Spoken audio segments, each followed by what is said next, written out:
e a Patrícia, né, que estão sempre aí participando e apoiando a gente nas ações, eles são fundamentais. Agradecimento à Eva do CIEVES, né, que vai nos apoiar aí também com algumas informações.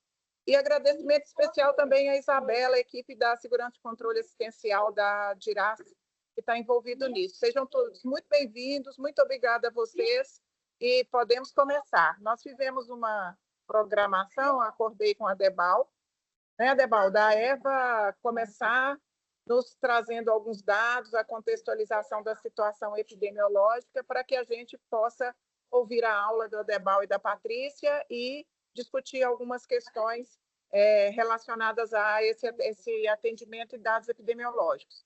Comunico para vocês todos, o número de pessoas é grande, que nós já tivemos uma reunião essa semana com os diretores dos hospitais, e os hospitais já estão no primeiro alinhamento necessário para que a gente participe dessa resposta, sempre desejando que Minas Gerais esteja poupada ao máximo desse evento. Muito obrigada. Podemos começar, Eva. Boa tarde a todos. Eu vou compartilhar minha tela, tá? Já compartilhando para não demorar muito. Então, como Lucineia, agradeço o convite, a Debal também agradece o convite, a gente tem conversado bastante nessas últimas semanas. Eu vou trazer para vocês, então, a intoxicação exógena, né, por metanol, ele é um evento de saúde pública. Então, como evento de saúde pública, ele precisa ser notificado imediatamente ao CIEVES Minas, né? Então, por isso eu quis trazer aqui a importância desse evento. A gente tem, então, um resumo dos casos notificados ao Ministério da Saúde. Só um minutinho, gente.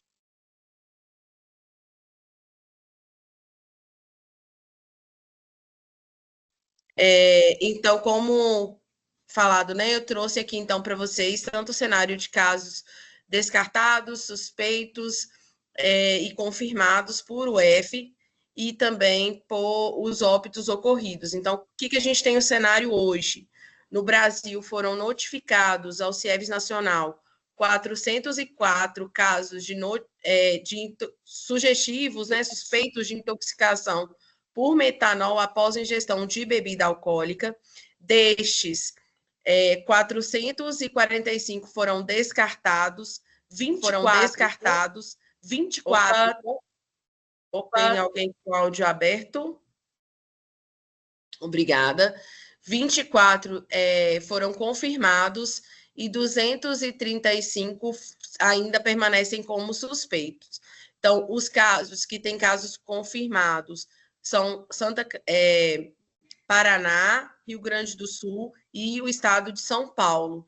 E a gente tem também os óbitos confirmados em São Paulo, mas a gente também tem óbitos suspeitos no estado, nos estados de São Paulo também, nos estados de São Paulo, Mato Grosso do Sul, Pernambuco e Paraíba. Tá? Tinha um caso suspeito no Ceará que foi descartado. Então, falando um pouquinho para vocês sobre essa questão do caso suspeito, né? Então, a gente tem uma definição de caso suspeito que está lá no fluxograma que foi encaminhado para a gente pelo Ministério da Saúde. Então, ele tem que ter o vínculo epidemiológico e a condição clínica. O vínculo epidemiológico é a ingestão de bebida destilada e a condição clínica, né, que envolve aí, a Debal vai falar muito bem disso, mas envolve sintomas gastrointestinais, neurológicos e visuais.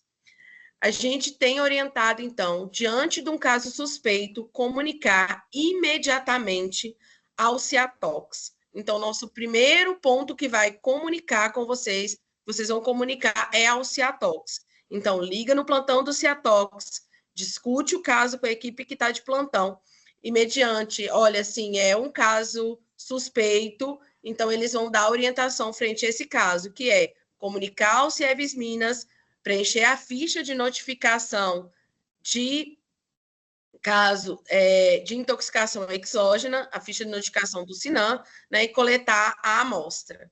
Então, esse caso que for suspeito, né, a gente vai precisar, então, avaliar toda essa parte que eu não vou entrar em detalhe, né, do caso confirmado, mas a gente precisa, na investigação do caso, falar sobre a questão do vínculo epidemiológico, que é a suspeição de bebida.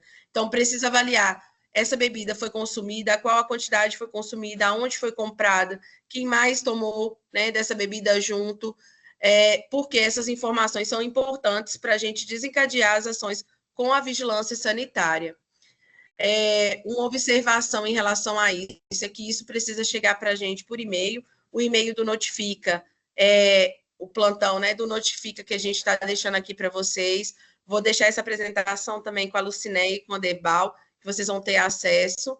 Mas a gente trabalha também 24 horas e está aqui o e-mail do Notifica e também o nosso telefone do plantão. Os exames laboratoriais do caso suspeito, eles vão ser realizados no IML, então, de acordo com a localidade do município, isso vai ser determinado. Então, é importante que, diante do caso suspeito, seja ligado para o CIATOX, ele vai definir se realmente atende a definição de caso, atendendo, vai notificar o CIEVS Minas e a gente vai dar todas as orientações relativas, né, ao envio dessa amostra e como que isso vai proceder. Importante a gente falar que a vigilância está em contato com o IML, esse fluxo tem funcionado muito bem, então a gente reforça, né? Vamos soltar uma nota técnica, essa nota técnica está em elaboração, a previsão de soltar ela é hoje, já colhendo todas as assinaturas, e a gente vai disponibilizar para vocês, né, via SEI e via e-mail, para que isso seja amplamente divulgado, tá bom? Muito obrigada, Lucinéia, e eu estou aqui à disposição ao final, né, para esclarecer alguma dúvida. Muito obrigada a você, Eva. Nosso tempo é curto, né? A vontade de ter muito mais o que falar é grande e certamente é importante. Acho que a gente pode, então, né, começar com a Debal e Patrícia. Eu não sei como que vocês organizaram a sequência, mas passo a palavra para vocês e, novamente, espero que todos os presentes aproveitem muito e obrigada tanto a vocês que estão aí palestrando quanto aos presentes. Lembrando que nas nossas unidades, a importância das pessoas que participam serem replicadores das informações e uma atenção muito especial no processo dos critérios de suspeição, discussão com CIATOX e notificação de caso.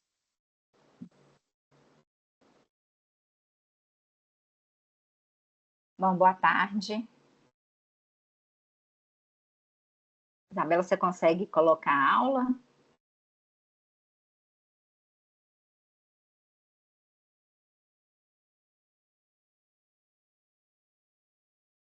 Já estou colocando, doutora Patrícia. Vê se apareceu aí. Vamos ver. Para mim não apareceu ainda não. Então, peraí.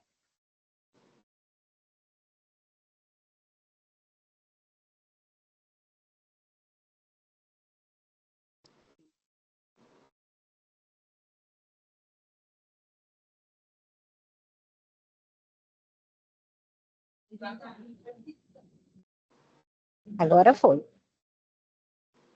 Agora foi? Ainda foi. não. Coloca só em modo apresentação. Tá. Você vai passando para mim, que eu acho que eu não tenho esse controle para passar aqui. Eu vou passando para você. Bom, gente, boa tarde. Vamos agilizar, né, para a gente não tomar muito tempo. Imagino que todo mundo está em trabalho. Na realidade, eu vou falar, né, de alguns pontos, principalmente, né, suspeição, critério diagnóstico, exames, e depois a Debal vai falar de tratamento. Então, só lembrar que o que a gente vai falar aqui não é intoxicação de álcools tóxicos de uma maneira geral, né? Na realidade, nós estamos falando de intoxicação por metanol no contexto de ingestão de bebida destilada, que começou, né, a gente começou a ter essas notificações a partir de setembro. Isso é importante porque o fluxograma e a nota técnica, lógico que leva em consideração uma intoxicação por metanol, mas ela é bem direcionada, né? Então, o que nós vamos falar aqui está relacionado a esse contexto de intoxicação. Bom, vamos começar pelo caso suspeito. Caso suspeito, todo paciente que tiver relato de ingestão de bebida destilada nos últimos 3 dias ou 72 horas e que apresentar sinais e sintomas, principalmente gastrointestinal do sistema nervoso central, como náusea, vômito, dor abdominal, cefaleia, confusão mental, vertigem e alteração visual, podendo ser um borramento, midríase ou mesmo uma maurose. Durante esse período e com uma tendência piora, ou seja, ele iniciou esses sintomas e ao invés de melhorar, como qualquer outra ressaca ou uma enxaqueca, isso começa a piorar. Esse paciente é o paciente que a gente tem que relacionar com esse contexto. Tem que lembrar, e aí a gente colocou 3 dias, 72 horas, porque os sinais e sintomas numa intoxicação por metanol, onde você tem ingestão concomitante com etanol, né, tendo em vista que essa substância estava presente em bebidas destiladas, então ali eu tenho junto metanol e etanol. Com isso, isso modifica a farmacocinética da substância. Então, eu vou poder arrastar, né, essa metabolização do metanol, então ela tende a arrastar e não ser mais em questão de 12 horas, dependendo da quantidade que eu tomei, isso aí pode demorar até 3 dias, e além disso, se eu tenho uma ingestão de pequena quantidade de metanol, mas já suficiente para intoxicar, eu posso ter alguns sintomas mais frustos, né, menos importante, e o paciente às vezes demorar a entender que está realmente com alguma coisa que não melhora, né, com algum quadro que não melhora, e procurar esse atendimento médico. Então, a gente colocou aí um prazo que vai dar uma certa tranquilidade para a gente não deixar passar nenhum caso. Bom, esses pacientes, né, que preencherem critério de essa exposição a menos de 3 dias, com persistências desses sinais e sintomas, ou pior, ou persistência, a gente tem que fazer uma avaliação laboratorial para a gente poder identificar se esse paciente vai preencher critério diagnóstico ou não. Quais são os exames que a gente deve pedir para diagnóstico, né? Não é para segmento, mas para diagnóstico desse paciente. Ureia, creatinina, eletrólitos, incluindo cloreto, que a gente precisa fazer o NN-GAP, hemograma, glicose e uma gasometria arterial. Então, todo paciente que preencher esse critério, a gente vai pedir esses exames. Também, na medida do possível, se estiver disponível no local, aqui parece que está disponível, a gente também vai fazer uma coleta de metanol, né? Essa coleta de metanol, até o momento, é uma coleta para diagnóstico de certeza e não para tomada de decisão. Então, não pode esperar o resultado do metanol para a gente poder seguir e fazer tratamento para esse paciente. Mas ele é importante do ponto de vista epidemiológico. Também temos que calcular o gap osmolar e o anion gap se o paciente apresentar acidose metabólica. Tá? Se o paciente não apresentar, se ele não tiver distúrbio hidroeletrolítico ácido-base, você não tem que fazer o anion gap, não tem que calcular o anion gap desse paciente. Uma coisa que tem gerado muita aflição, que em muitos lugares as pessoas não conseguem fazer o gap osmolar. Não tem que ter essa preocupação e essa inquietude. Só o NN-GAP já vai dar para a gente seguir esse paciente. O gap osmolar ele é muito importante quando o paciente chega. Se ele chegar precocemente, ou seja, menos de 12 horas, provavelmente esse paciente não tem metabólito ativo no sangue. O que ele tem ali é o metanol. E aí é importante porque o gap osmolar vai estar alterado e o NN-GAP não vai estar alterado. Mas, na falta desse dado, desse laboratório, a gente não tem que preocupar. Nós vamos falar mais tarde, a gente vai manter esse paciente, impreterivelmente esse paciente vai ter que ser observado por mais tempo, quando ele chega muito precocemente, menos de 72 horas.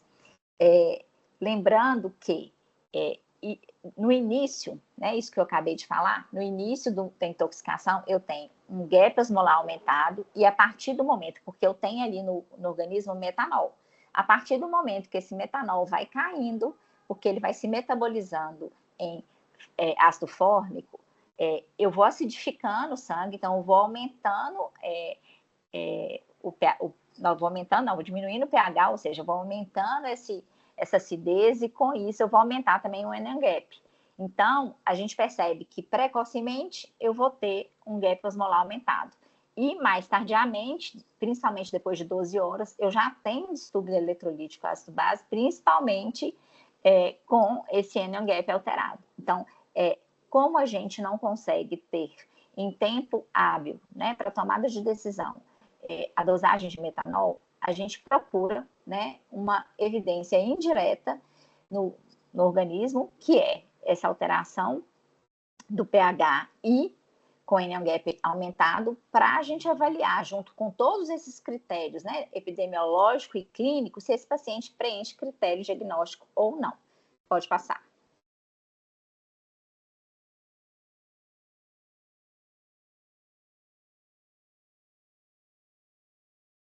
Ótimo. Bom, se o paciente chegou, né, com aqueles sinais e sintomas, com uma história positiva para essa ingestão de bebida destilada, a gente já fez todo aquele cuidado, né, que a Eva falou, perguntou o que tomou, onde tomou, tudo isso é muito importante, principalmente nesse início, justamente para a gente conseguir identificar e não ter mais pessoas intoxicadas. Mas esse paciente, ele pode chegar bem, só com alguns sintomas leves, mas pode chegar também grave, né? Pode chegar chocado, pode chegar com alteração visual muito importante, pode chegar taquipneico, porque ele tem realmente uma acidose importante. E aí, essa avaliação inicial e essa abordagem inicial vai depender da gravidade desse paciente. A gente tem que lembrar que a gente está tratando o paciente, a gente não está tratando só a doença. Chegou, avalia o paciente, dá o suporte, né, que é necessário para a condição clínica que ele se apresente, para depois seguir com abordagem específica para intoxicação. Nesse caso, né, nesse contexto que estamos falando, tanto a descontaminação gástrica e o uso de carvão ativado estão completamente contraindicados. A gente não vai fazer, em hipótese alguma, isso. Sempre que esse paciente tiver alguma alteração clínica importante, taquipneia, alteração cardíaca, ficar numa sala de emergência com a monitorização contínua, mesmo que ele não vá para a sala de emergência, porque ele está bem, é um paciente que merece ser reavaliado. Então, cuidado em lugares que estão muito cheios, que é um paciente de reavaliação muito de perto, não pode perder esse paciente, porque ele pode mudar, né, completamente. A glicemia capilar sempre é muito importante no paciente intoxicado, mais ainda agora, né, porque essa glicemia, ela tende a cair se o paciente está realmente intoxicado, lembrando que o metanol é um álcool, ou também, né, se o paciente está sonolento, rebaixado, e também se esse paciente for fazer uso do etanol. Então, se a gente definir que ele tem critério de tratamento, também tem que seguir essa glicemia de perto para não ter risco do paciente intercorrer. Sempre avaliar a hidratação do paciente, né, o uso do etanol puro ou, né, do etanol mais metanol levam geralmente a uma desidratação.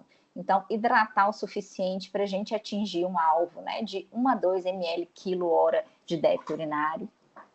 Fazer um eletro no paciente. Eu costumo dizer que o eletroseriado, na realidade, vai depender da condição clínica desse paciente e do tipo de intoxicação. Então, se é um paciente mais grave, instável, eu tenho que repetir esse eletro mais vezes, mais frequente. Se é um paciente que está bem, eu posso dar um intervalo maior, né? Lembrando que esse eletroseriado, na realidade, eu estou buscando alterações eletrocardiográficas que vão se antecipar a alguma condição cardíaca que eu vou poder prevenir, né?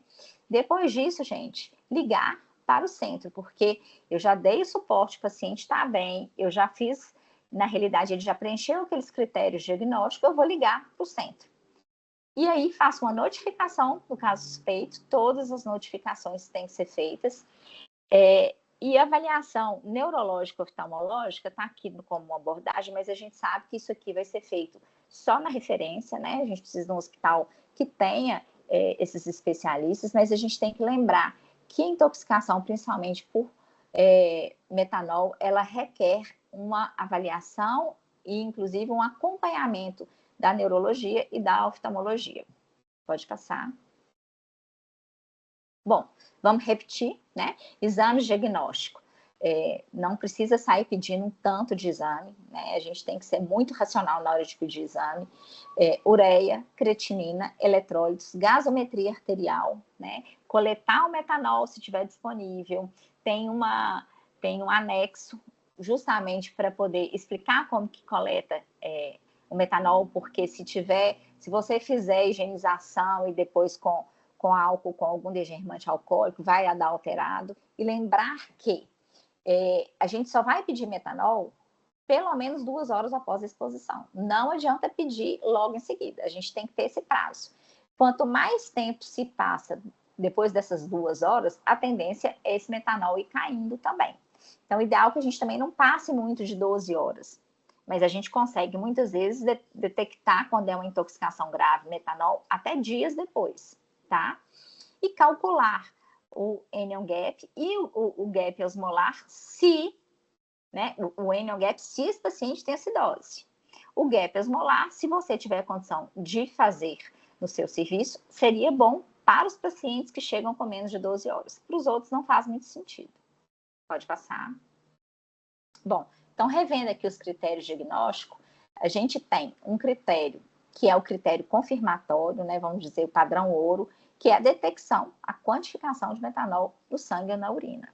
Isso a gente sabe que está sendo feito só mais tarde, né, justamente para uma documentação e para essa avaliação, inclusive, da vigilância.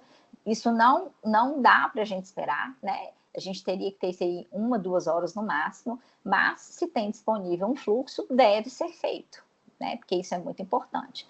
Lembrar também que ter qualquer quantidade de metanol não significa que seja positivo. A gente tem aí um valor mínimo, né? Que até já foi colocado de 200 ou de 20, dependendo da unidade, que abaixo disso, mesmo que seja positivo, não significa intoxicação, tá?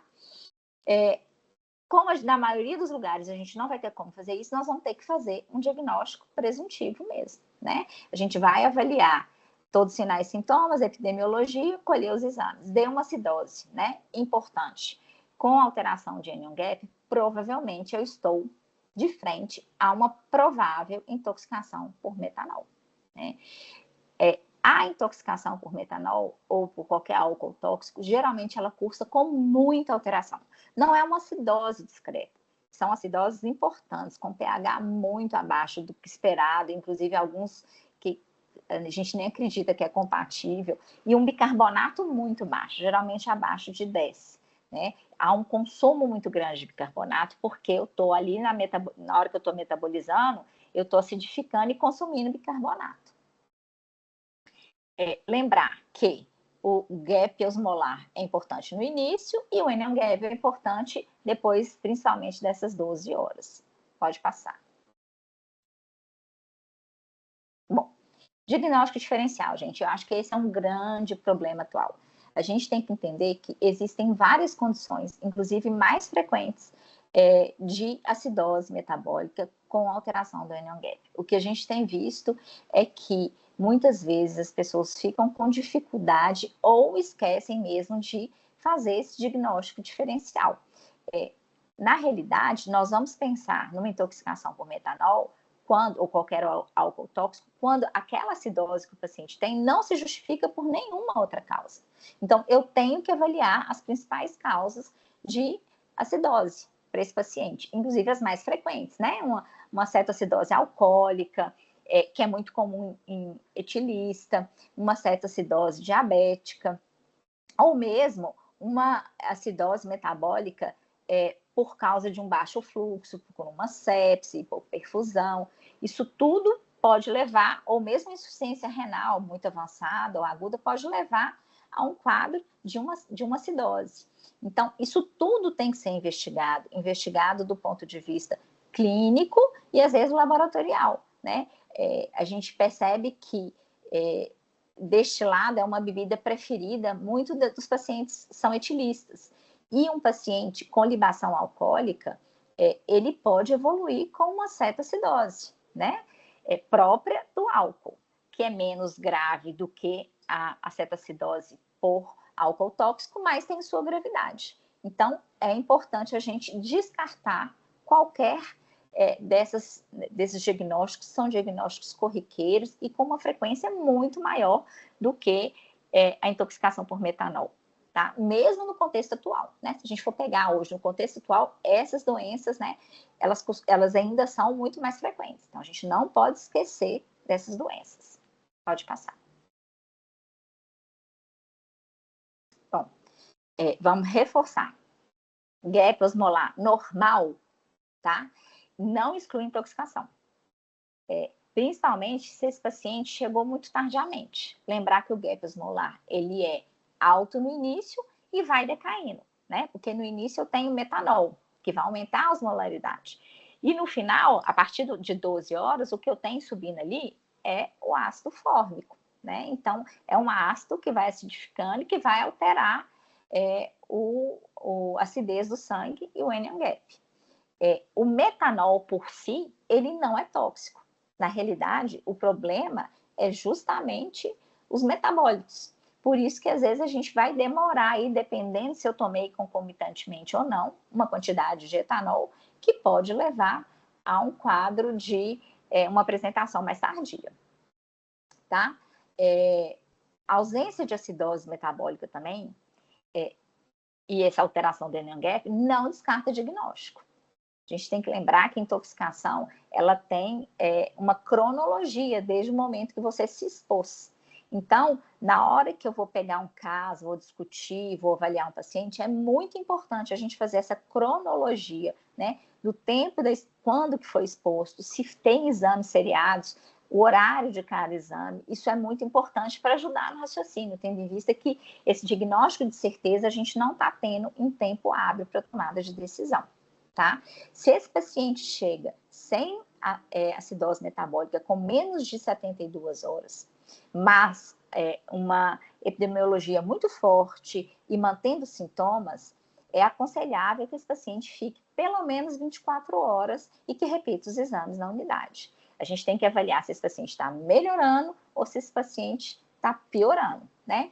Uma característica muito interessante da acidose e do quadro clínico da intoxicação por metanol é que você faz a primeira abordagem, você hidrata bem esse paciente, você repõe bicarbonato para o paciente, e esse paciente, ao contrário das outras acidoses, ele não melhora, ele só piora. Você dá muito bicarbonato, uma quantidade assim que às vezes as pessoas nunca viram dar tanto bicarbonato, e o bicarbonato não sobe.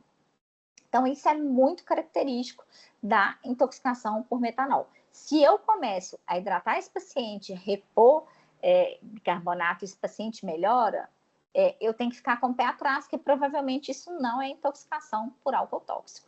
Provavelmente ele tem uma outra causa daquelas que a gente falou aqui, que são diagnóstico diferencial.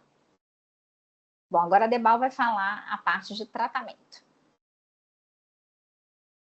Agora pode tirar o meu e agora vai para o dele.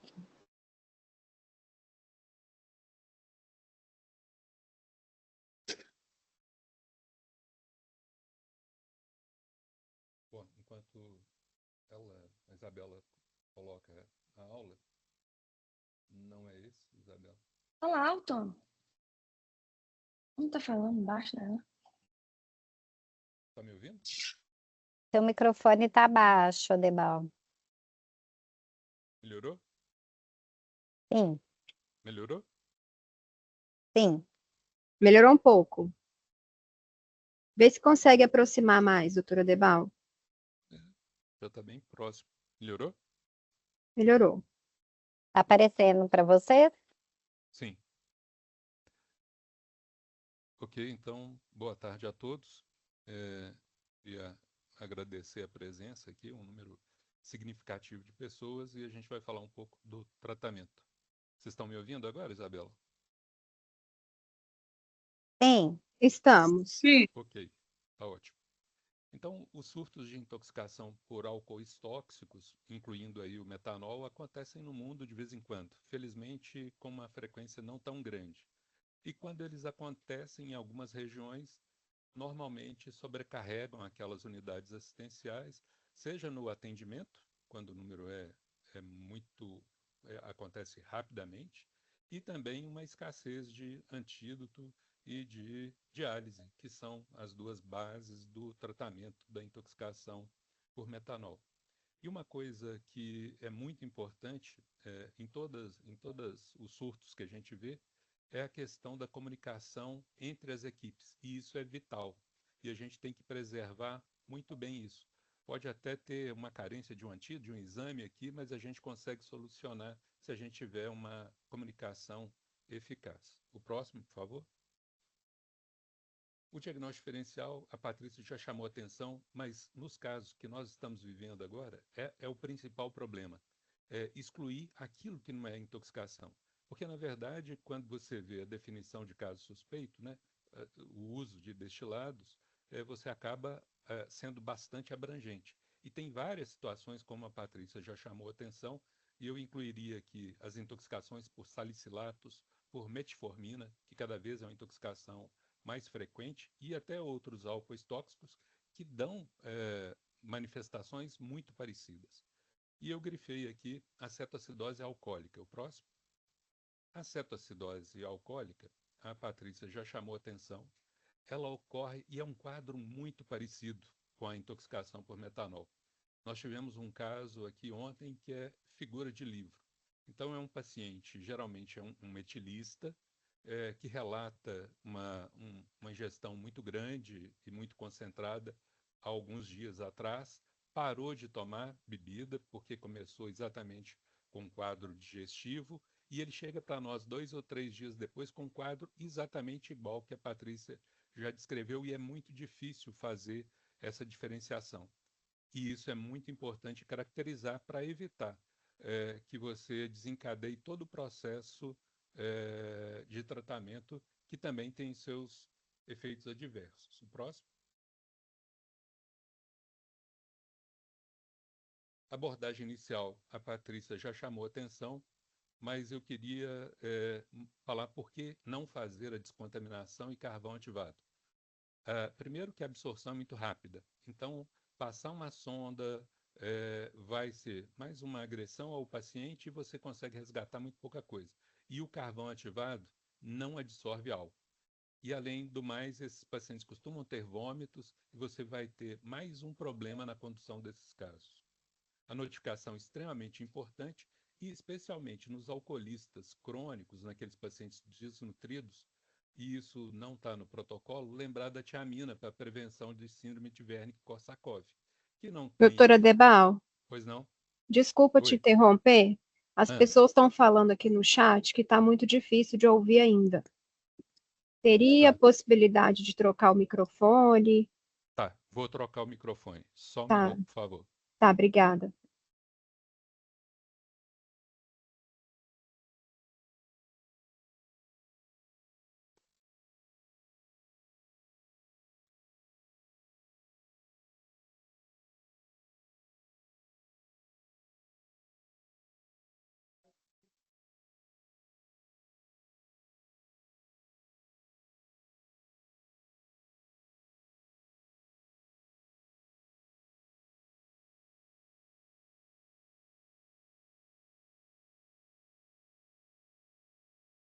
Isabela, melhorou um pouco? Eu estava te ouvindo bem, doutora Debal. Melhorou, melhorou. Um minuto. Tá ótimo agora. E agora, melhorou? Tá excelente.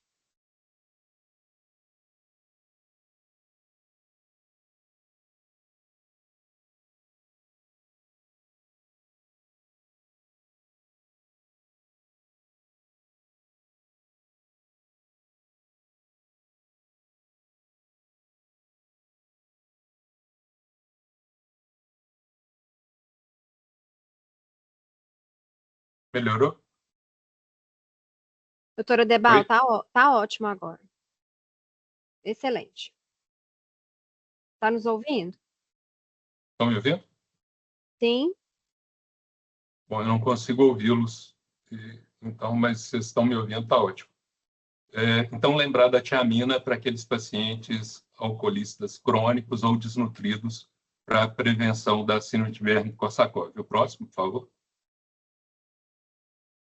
E a acidose? A acidose é o bicarbonato de sódio, né? Então, aqueles pacientes com uma acidose importante que mereça correção, pH abaixo de 7,3, então você vai usar bicarbonato. Como é que a gente faz essa correção? 1 a 2 mEq por quilo, a gente faz em bolos, a infusão em 30 minutos, e com isso a gente tem uma correção básica e vamos continuar com infusão contínua, até que a gente atinja o pH entre 7,35 e 7,45. O objetivo é chegar aqui no parâmetro mínimo, 7,35. Chegou, você pode suspender e observar como é que esse paciente vai evoluir. Nas intoxicações por metanol, o que a gente tem é uma acidose persistente, como a Patrícia já chamou a atenção, e vai precisar de bicarbonato por algumas horas, se esse paciente não chegou a tempo do antídoto e se ele não for para diálise. Próximo. E a indicação de antídoto? O antídoto ele está indicado para qualquer quantidade ingerida de metanol, desde que ele tenha manifestações de intoxicação, que é a acidose metabólica, pH menor que 7,3, bicarbonato menor que 20 e um anion gap alargado. A Patrícia chamou a atenção do gap osmolar. Na fase inicial, pela concentração muito grande dos álcoois, você tem uma osmolaridade mais alta. E à medida que o tempo vai passando, esse álcool vai sendo metabolizado e o anion gap vai crescendo e a osmolaridade tende a cair. A gente só vai indicar antídoto, obviamente, se a gente excluiu as outras causas prováveis que nós já discutimos. Quando nós temos à disposição a dosagem sérica de metanol, dosagens acima de 20 mg por decilitro está indicado. O grande problema é que a gente, na maioria absoluta das vezes, nós não vamos ter dosagem de metanol, e isso não é só nós, né? Nos grandes serviços, é um tempo que pode durar, aí, na melhor das hipóteses, 4 ou 5 horas, e chegando até 48 horas para a gente obter a resposta. Obviamente, nós não vamos aguardar essa dosagem sérica para iniciar antídoto e as medidas para prevenir ou para tratar a intoxicação. O próximo. A grande estrela, né, é o antídoto. O antídoto que a gente tem disponível hoje, que pode ser que daqui a algumas horas ou daqui a alguns dias a gente tenha outra opção, mas hoje é o etanol. E é o etanol mesmo, só que a 100%. Então, é uma substância com concentração alta, a 100%. Ela é produzida especialmente para isso, né? Uma condição, uma solução completamente estéril, e ele age inibindo a álcool desidrogenase. Na verdade, a intoxicação do metanol não é o metanol que leva à grande intoxicação. São seus metabólitos, o ácido fórmico, formaldeído e outros agentes que são, esses sim, ácidos e que levam a esse quadro grave que pode levar a alterações do sistema nervoso central, visão, etc, etc. Como é que é a apresentação desse álcool?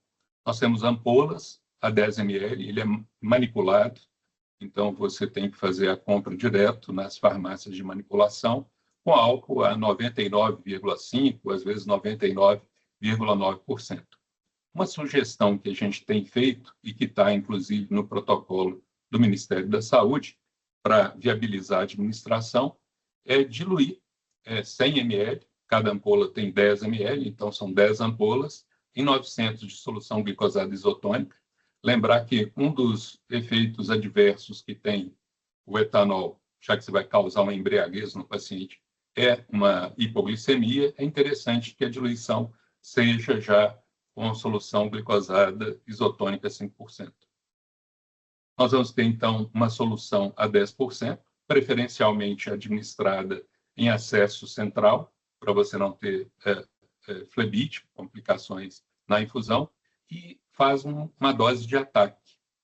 A dose de ataque, eu estou me referindo a essa solução a 10%. Então, é 8 ml da solução por quilo em 30 a 60 minutos. Nós optamos por fazer assim exatamente para ficar mais fácil basta você colocar o quilo de peso e você vai ter a dose a ser infundida.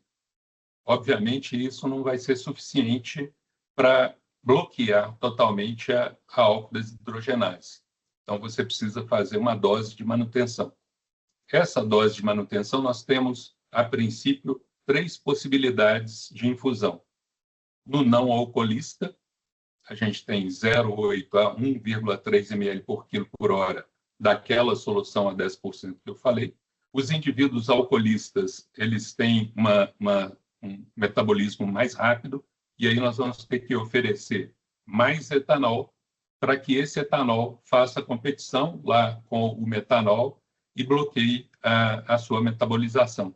E isso dá tempo para o organismo excretar a substância tóxica. Naqueles pacientes que têm um quadro mais grave, que nós vamos fazer diálise, aí ele recebe uma concentração maior. A diálise é um tratamento muito interessante e importante para os casos graves, mas ela retira também o etanol. A diálise vai tirar o metanol, os metabólitos tóxicos, tratar a acidose, mas também vai retirar o nosso antídoto.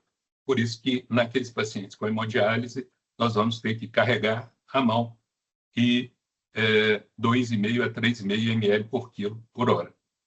Próximo. O nosso alvo, quando a gente está administrando etanol, é manter um nível sérico entre 100 e 150 miligramas por decilitro. Para quem não lida com isso no dia a dia, isso aqui já é embriaguez. Então, nós vamos causar uma embriaguez no paciente, e isso é importante a gente saber disso, porque esse paciente pode deprimir o sensório, ele pode fazer arritmias por conta da intoxicação etanólica que nós estamos produzindo, pancreatite, vários eventos adversos associados. Nós vivemos alguns anos atrás, há 5 anos atrás, aquele surto do dietileno glicol. E nós tivemos a oportunidade, era uma outra substância, mas o tratamento é bastante parecido. Nós tivemos oportunidade de seguir vários pacientes recebendo doses altas de etanol, e às vezes, especialmente para aqueles pacientes em diálise, as doses são muito altas, e aí você começa a ter mais eventos adversos. Então, não é um antídoto isento de risco. Para garantir que a gente mantenha a eficácia do tratamento, é importante a gente fazer etanolemia, medir o etanol sérico. E nós sabemos da dificuldade disso. Primeiro que a gente vai ter que fazer com uma frequência relativamente alta. E nem todos os laboratórios ainda têm disponível laboratório para fazer a dosagem do etanol. Quando a gente tem, é ótimo, e aí é o melhor dos mundos. A gente inicia, faz o ataque, e 1 a 2 horas depois nós medimos o etanol e vamos medindo a cada 2 horas para garantir o alvo, que é entre 100 e 150 miligramas por decilitro. Um dos problemas, como eu já falei, é a hipoglicemia. Então, naqueles casos em que a gente vai fazer etanol intravenoso, nós precisamos, todas as vezes que a gente for fazer o nível sérico do etanol, fazer também a glicemia, porque a hipoglicemia é relativamente frequente, uma das complicações mais frequentes. Olha, e naqueles lugares em que a gente não tem dosagem de etanol? Nosso estado é muito grande, nós sabemos que tem locais que a gente não tem disponível o etanol. E até centros maiores, né, que ainda não conseguem fazer a dosagem. Nesse caso, o que se recomenda é transferir esse paciente para um local onde tem. E se essa transferência for uma transferência demorada, e isso pode acontecer, o nosso estado é muito grande, avaliar o risco-benefício de se iniciar o etanol até que você consiga transportar esse paciente. Lembrar que o mecanismo de ação aqui é bloqueio da enzima por competição. E quanto mais cedo a gente fizer, menos metanol vai ser transformado em metabólito tóxico. Consequentemente, as consequências da intoxicação por metanol serão muito menores. E naqueles centros onde você decide não entrar com etanol ou não tem, que tem a diálise, a diálise é um tratamento interessante. Eu vou falar um pouquinho mais à frente, mais sobre a hemodiálise, e ela deve ser considerada naqueles locais onde não tem o antídoto ou você não tem condição de controlar. O próximo, por favor.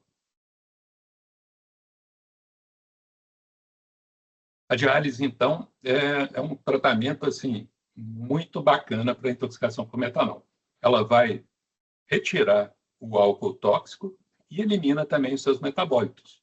Vai ajudar a corrigir o distúrbio ácido básico. A gente não pode deixar de lembrar que é um procedimento invasivo e que também tem eventos adversos associados. O próximo. Quanto que a gente vai indicar a hemodiálise? Isso aqui está bem descrito no fluxograma, e aqui eu estou repetindo o que a gente vê no fluxograma.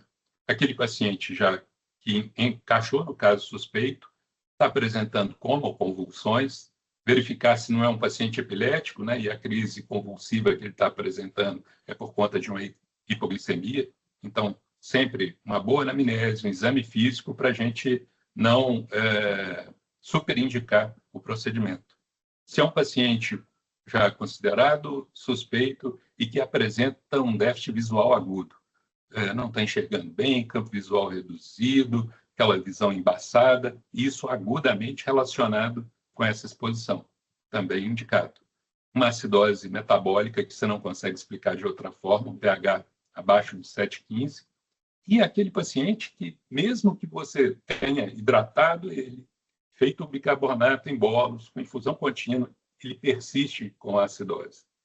É muito diferente da cetoacidose alcoólica que eu falei há algum tempo, que à medida que você vai tratando, esse paciente responde bem. Esse aqui não. Você vai dando bicarbonato, ele vai consumindo bicarbonato. É persistente essa acidose. Essa é uma diferença importante que nos ajuda a corroborar o diagnóstico. O NO-GAP muito elevado, acima de 24, sem outra explicação. E fica fácil, né, se a gente tiver a dosagem de metanol, que nem sempre vai estar disponível nessas primeiras horas. Se o metanol sérico está acima de 70, e se a gente tiver o fomepizol, que é um outro antídoto, que hoje, nesse momento, a gente ainda não tem disponível, considera acima de 70. Se a gente está usando o etanol, e é o nosso cenário atual, acima de 60 miligramas, você já poderia iniciar a diálise. Ou, se você não tem antídoto nenhum, nem etanol, nem fomepizol, acima de 50 miligramas. Você é mais liberal na indicação. Já que você não tem como bloquear a ADH, você vai ser mais liberal na indicação da diálise. Tem alguns relatos na literatura de pacientes tratados onde não tinha antídoto com diálise e que evoluíram bem. Obviamente, nós não tendo o antídoto, obviamente, nós vamos indicá-lo quando adequadamente, quando houver indicação mesmo. Próximo.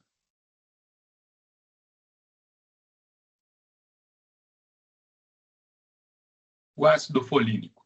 O ácido folínico, a gente tem ele disponível, né, em vários hospitais, ele é utilizado em várias outras situações, mas o ácido folínico ou folato, eles aumentam a depuração do formato. E esse é exatamente um metabólito que vai produzir boa parte das consequências da intoxicação por metanol. Se o ácido folínico aumenta a depuração, vale a pena usar. Nós usamos 1 a 2 miligramas por quilo por via intravenosa, uma dose máxima de 70 miligramas por dose a cada 6 horas. Por quanto tempo que a gente vai usar? Enquanto a gente tiver ou dosagem alta de metanol ou uma acidose metabólica. Próximo. Critérios para a gente suspender o antídoto diálise. Voltando aqui na nossa experiência de 5 anos atrás, com a intoxicação por dietileno glicol, era um problema. A gente não tinha a dosagem do dietileno glicol em tempo hábil e a decisão era sempre em cima da reversão da acidose metabólica. Aquele paciente melhorou a acidose, a gente suspendia. E essa melhora da acidose tem que ser uma melhora sustentada, de pelo menos 12 horas, sem nenhum tratamento, sem uso de bicarbonato. Ou então, se a gente tinha uma concentração alta de metanol, e o metanol passa a ser indetectado e sem acidose metabólica. ou ainda quando a concentração do metanol, concentração sérica, for menor que 20 miligramas. A gente viu que abaixo de 20 miligramas você não vai ter toxicidade, exceto se essa dosagem for muito tardia, e aí você pode ter valores baixos de metanol, abaixo de 20 miligramas, mas persiste a acidose. Você pode não ter metanol, mas tem acidose, e aí ainda é indicativo de tratamento. Melhorou a acidose por 12 horas, metanol abaixo de 20, você pode suspender tanto o ácido folínico, quanto a diálise, quanto o antídoto que você estiver usando, seja o etanol ou o fomepizol. Próximo. Os critérios para terapia intensiva são aqueles critérios que a gente usa para o paciente crítico, né, de modo geral. Acrescentamos aqui a acidose metabólica grave, com pH menor que 7,2 e um NO-GAP maior que 28. Se esse paciente tem indicação de hemodiálise, também deve ir para terapia intensiva. É sinal de gravidade e esse paciente precisa ser acompanhado de perto. Se ele tem um comprometimento visual agudo atribuído ao metanol, ou se ele já tem uma disfunção aguda de múltiplos órgãos, arritmias cardíacas ou insuficiência renal, esses são os critérios para terapia intensiva. Próximo. Alta hospitalar.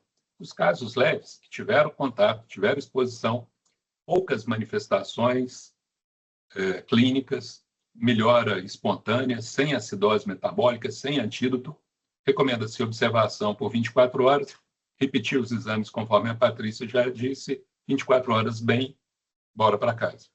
Se é um caso moderado ou grave, sem acidose metabólica há mais de 12 horas, sem nenhuma correção de bicarbonato nessas horas, 24 horas depois do término do tratamento, pode receber alta. E, infelizmente, a gente tem aqueles casos que foram tratados tardiamente, que chegaram muito tempo depois, ou que sem diagnóstico, que evoluem com alguma sequela. Vai depender da condição clínica, da melhora da condição clínica, e ele vai precisar de acompanhamento ambulatorial por especialista, a depender dos problemas que ele tenha ficado. Os problemas visuais, problemas renais, hepáticos, e aí vai ser um acompanhamento ambulatorial. Obviamente, a alta aqui só quando ele tiver condição clínica. Próximo. O fomepizol, até hoje, a imprensa tem veiculado aí que está chegando, né, a primeira compra feita pelo governo federal e que vai ter lá os seus critérios de distribuição no país, mas hoje a gente ainda não tem aqui, não é realidade para nós no momento que a gente está conversando aqui. Ele é também um inibidor competitivo da ADH, ele é muito mais eficaz nessa função do que o etanol, e por isso ele é preferível. Não tem aqueles problemas de monitorização de nível sérico, ele não depende de nível sérico, então é muito mais confortável e precisa de muito menos recursos para o acompanhamento. Ele é feito por via intravenosa também. Do mesmo jeito que o etanol, ele precisa, no caso de diálise, também para ajuste. Assim que ele estiver disponível, eu acho que... né, o Ministério vai publicar como é que vai ser utilizado. E aqui eu coloquei, só para vocês terem uma ideia, como é que é a dose inicial. O próximo. A gente está tendo aqui no serviço, no CEATOX, no Hospital João 23, uma grande demanda. Eu acredito que vários de vocês aqui que já ligaram para cá tiveram demora para falar. Nós temos o nosso telefone, que é o 3224-4000, que a Eva até colocou inicialmente. Nós tivemos um problema, a Telefônica não conseguiu resolver ainda, a companhia telefônica, mas nós temos o 31-3239-9308, que já estava divulgado, o 3239-9390 e tem um 0800. Esse 0800, ele alcança, dependendo de onde você está no estado, pode ser que alcance outros centros. Ou se você liga para esse 0800 e nós estamos ocupados aqui, com a linha ocupada, ele pode haver um transbordo para um outro centro. Então, às vezes, corre o risco de você ligar para o 0800, cair num CEATOX, mas que não seja o CEATOX de Minas Gerais.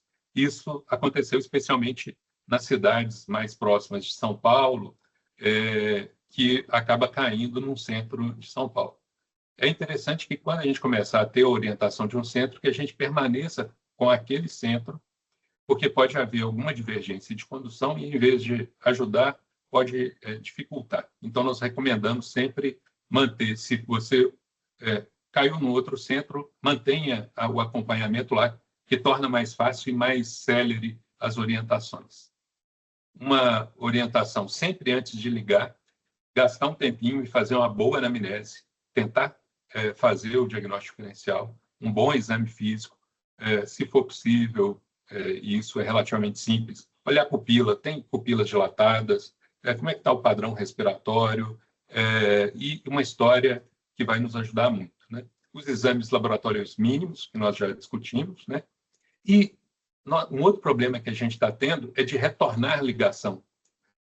E às vezes a gente gasta horas tentando fazer contato e não consegue. Ou o telefone está ocupado, ou chama e ninguém atende, ou não consegue identificar a pessoa responsável pelo caso. Então, sempre que ligar, escolha um número que seja acessível lá para a equipe, defina quem vai atender esse telefone para a gente ser mais ágil e liberar o telefone aqui o mais rapidamente possível, porque eu sei que a gente está tendo uma certa demora no atendimento desses casos, exatamente porque às vezes a conversa fica mais longa do que o necessário, se a gente, quando for passar o caso, já tiver isso bem definido. Eu acho que é isso. Próximo? Ok, é isso. Obrigado pela atenção.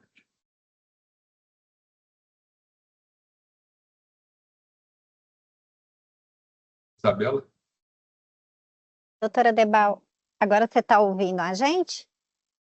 Estou ouvindo muito baixinho, mas consigo ouvir. Tá. A gente queria agradecer a sua disponibilidade pela aula, você e doutora Patrícia. Você acha que dá para a gente abrir uns 10, 15 minutinhos para pergunta?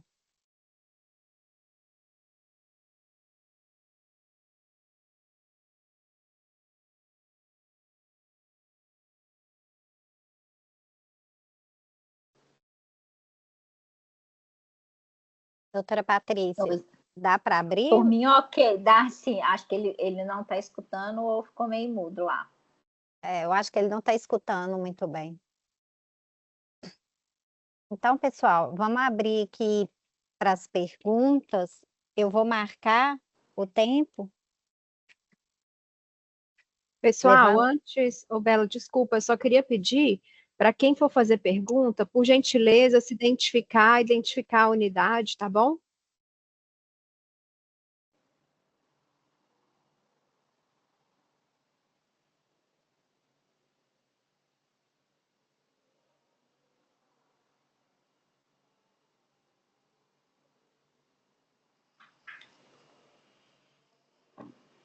Pessoal que fez perguntas no chat, alguém, ou ainda, né, quem não se manifestou no chat tem interesse em fazer perguntas, a gente vai ter 10 minutos disponíveis. Vocês podem fazer inscrição levantando a mão aqui, ó, por favor. Tiago, do CHB.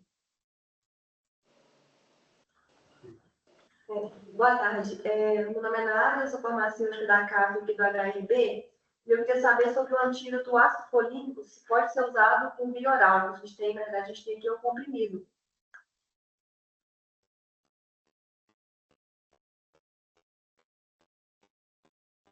Tá me ouvindo? Sim, doutora Patrícia. Tá. Pode sim, tá? Se o paciente permitir, se tiver nível de consciência e tudo, pode ser usado sim. Ótimo, obrigado.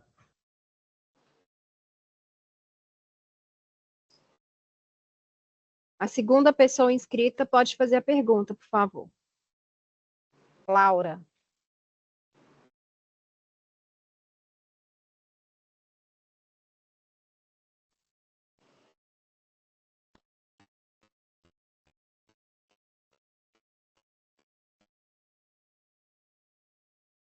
Laura falou que está sem microfone. Escreve no chat, por favor, Laura, e eu vou passar para o Edson.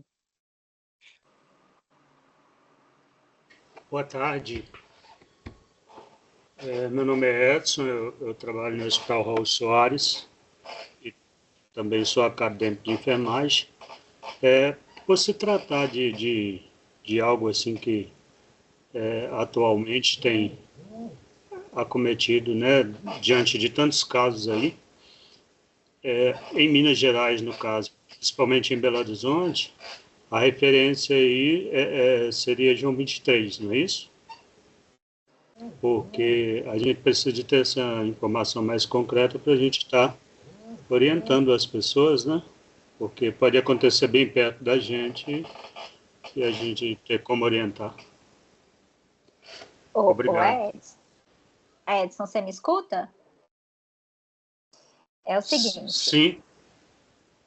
A orientação, como para todo acometimento agudo, a gente orienta o paciente a ir ao primeiro local mais próximo de pronto atendimento.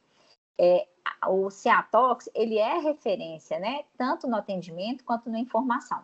E a orientação todas as vezes que vocês tiverem um paciente que preenche, né, de suspeição e que pode preencher critério diagnóstico, é fazer contato com o centro. Então, entre as coisas, é o contato com o centro.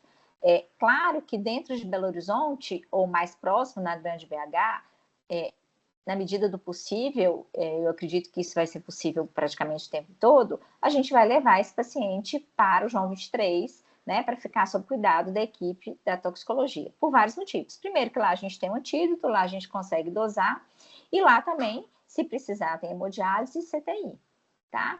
Mas eu não oriento ir direto ao João 23, porque o que acontece é que você pode acabar superlotando um serviço que às vezes não tem indicação desse paciente estar lá. Ele poderia estar no pronto atendimento, mais próximo.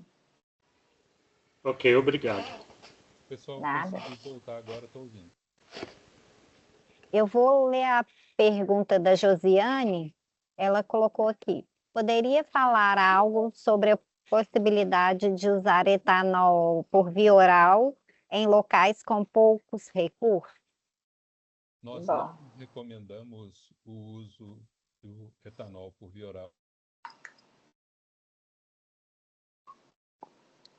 Na realidade, é uma coisa muito difícil, é muito mais difícil de você controlar a etanolemia com via oral. E, além disso, nós estamos num contexto de bebida destilada que tem risco de estar adulterada. Então, comprar etanol para beber, né? A gente, quando compra um destilado para dar para um paciente, isso já aconteceu em alguns serviços, por falta do outro antídoto venoso, você não vai poder confiar no que você vai comprar. Então, eu acho assim, é um risco para o paciente a gente dar uma bebida destilada hoje. E, além de tudo, assim, a gente não tem como ter certeza da graduação alcoólica, como é que você vai fazer isso. É muito complicado. Laura, você conseguiu estabelecer o microfone ou é essa que está, essa dúvida aqui no chat? A dúvida do chat. Ela colocou aqui: no HPS, o paciente grave confirmado será priorizado para o CTI e o comprometimento visual consegue ser revertido?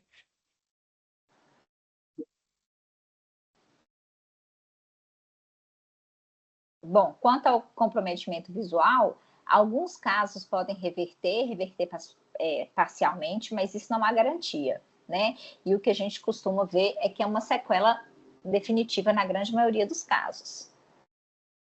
A Debal quer falar da questão do hospital, do João 23? Patrícia, eu não ouvi a pergunta, eu só consegui voltar agora. Perguntou se no João 23 o paciente grave confirmado será priorizado para a UTI. Sim, como todo paciente grave, né, nós temos uma sala de estabilização, a sala 8 é o politrauma, ele é absorvido ali, e assim que houver uma vaga, ele vai a depender dos outros casos que a gente tenha e que em prioridade. É um paciente que a gente consegue manejá-lo bem na nossa sala de emergência aqui também, sem nenhum prejuízo para a assistência.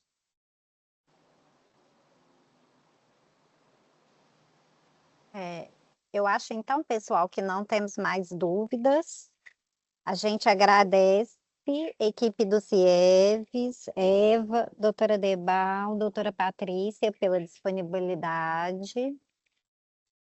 A gente deixou um link para a lista de presença no chat, se vocês puderem preencher. E lembrando que essa aula foi gravada e a gente vai subir ela para a plataforma EAD, tá bom? E obrigado a todos. Obrigado, Isabel. Obrigada, boa tarde. Obrigada, boa tarde. Obrigada, pessoal, pelo convite. Obrigada, Isabela, Debal, Patrícia, e a gente do CIEVES está à disposição. Obrigada.